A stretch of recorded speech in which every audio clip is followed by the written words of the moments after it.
Welcome to my channel অজানাকে জানি। Sync, বাথরুমের call বা ধাতব জিনিসপত্রে জলের দাগ বা মরিচা হালকা দাগ পড়লে লেবুর রস ও লবণ মিশিয়ে ঘষুন। এতে দাগ উঠে যাবে এবং জিনিসপত্র চকচক করবে।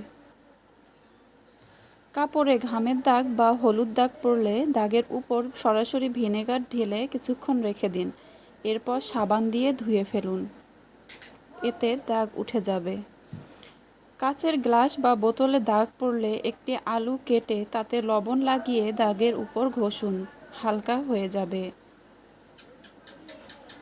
ফ্রিজের দুর্গন্ধ দূর করতে একটি বাটিতে বেকিং সোডা রেখে ফ্রিজের ভেতর রাখুন। এটি সব দুর্গন্ধ শুষে নেবে। কার্পেট বা সোফায় দুর্গন্ধ হলে বেকিং সোডা ছিটিয়ে 30 মিনিট পর ভ্যাকুয়াম করে নিন। থ্যাঙ্কস ফর ওয়াচিং অজানাকে জানি।